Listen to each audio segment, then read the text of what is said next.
Bismillahirrahmanirrahim. Assalamu alaikum dear students. My name is Aisha Salim. I hope you all are fine and doing well. Today in this lecture we are going to revise the key concepts of this chapter.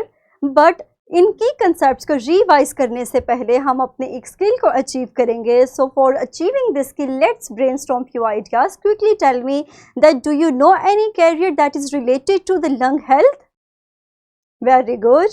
Dear students, in today's lesson we are going to discuss the careers in science. इसके अलावा हम chapter को revise भी करेंगे different activities की मदद से.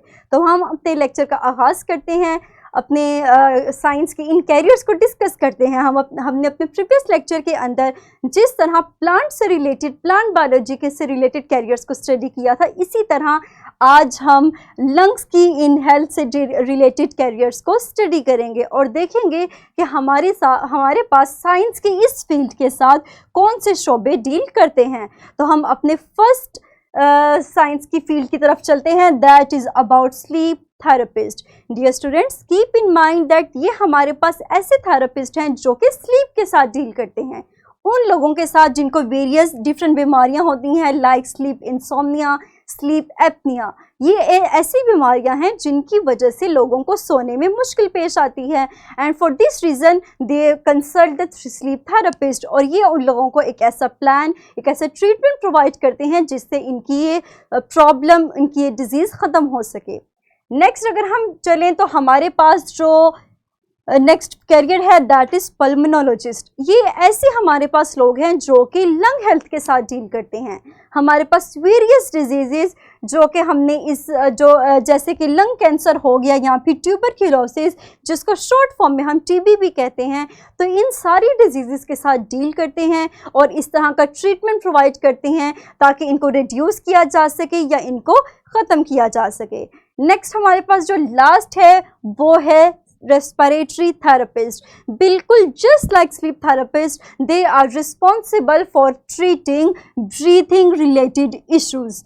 As you know that we have discussed a variety of diseases in this chapter like asthma, pneumonia. तो ये ऐसे लोग हैं जो कि हमारे पास इन डिजीज़ लाइक एस्थमा और न्यूमोनिया इनके साथ इनको ट्रीटमेंट्स प्रोवाइड करते हैं और इन लोगों की इस प्रॉब्लम को सॉल्व करते हैं. नेक्स्ट हम चलते हैं अपनी चैप्टर की रिवीजन की तरफ. तो डियर स्टूडेंट्स, हम अपने चैप्टर को रिवाइज करेंगे लेकिन डिफरेंट एक्टिविटीज़ की मदद से. तो आप अपनी वीडियो को कुछ देर के लिए पॉज कीजिए and with the help of this word bank quickly solve this worksheet. Very good. Dear students, now identify this disease. इन दो पिक्चर्स को ऑब्जर्व कीजिए और इस डिजीज को आइडेंटिफाई कीजिए. Very good. हमने डिजीज के अलावा एक मेजर सिस्टम के बारे में भी इस चैप्टर के अंदर पढ़ा था. तो क्या आप मुझे बताएंगे कि ये कौन सा सिस्टम है एंड हमारे पास ये जो लेबल किए गए पार्ट्स हैं इनके नाम क्या हैं? Very good. डियर स्टूडेंट्स, हमारे पास आपने सिस्टम को तो आइडेंटिफाई कर लिया लेकिन इस मेजर ऑर्गन के स्ट्रक्चर को भी लेबल कीजिए. Very good.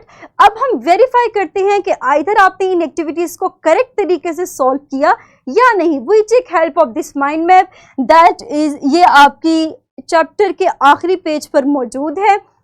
डियर स्टूडेंट्स, हमने इस चैप्टर के अंदर सबसे पहले रेस्पिरेशन, ब्रीथिंग या गैसियस एक्सचेंज के बारे में पढ़ा.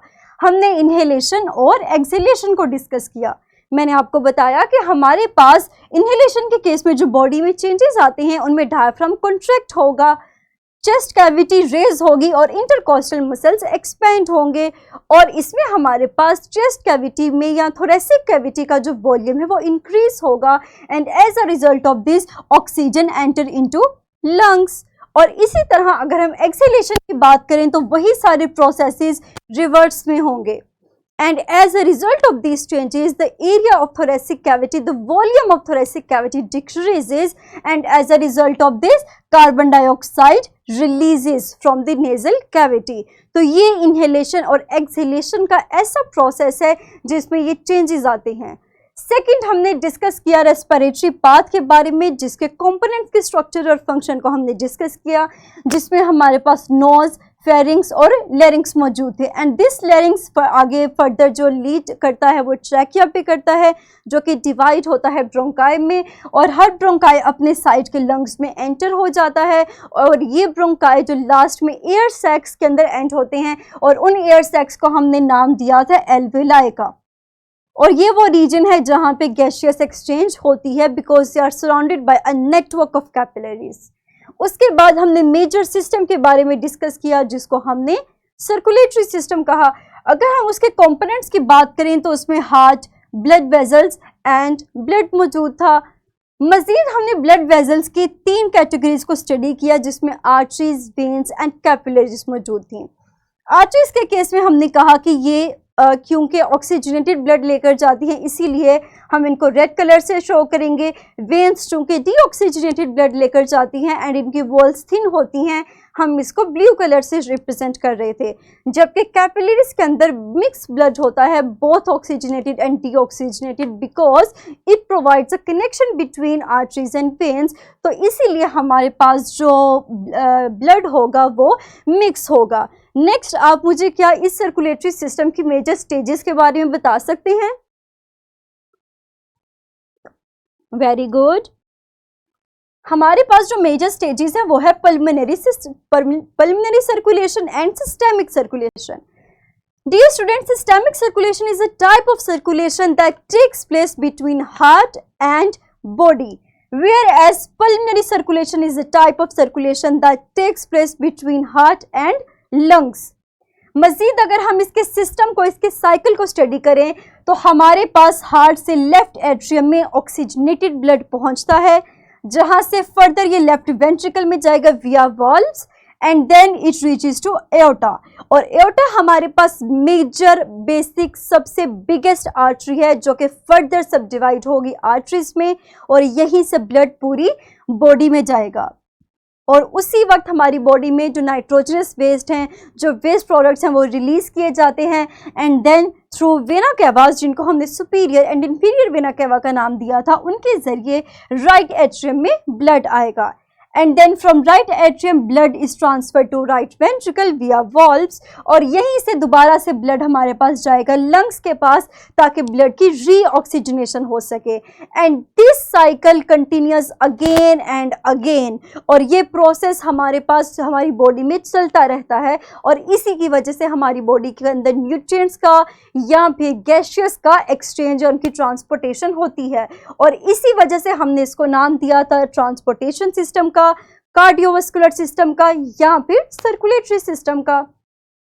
मजीद हमने रेस्पिरेटरी डिजीज़ को डिस्कस किया, जिसमें एस्थमा, एम्फिसीमा, निमोनिया और ये तमाम डिजीज़ आई। हमने इनके सिम्टम्स को, इनके क्योर को डिस्कस किया।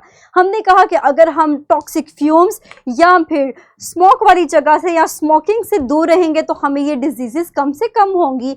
कुछ डिजीज़ ऐसी थी जो कि जेनेटिकली ट्रांसफ़र होती हैं, जबकि कुछ डिजीज़ ऐसी हैं जो कि फ्यूम्स के एक्सपोयर से, ज़्यादा लॉन्ग टर्म एक्सपोयर से होती हैं।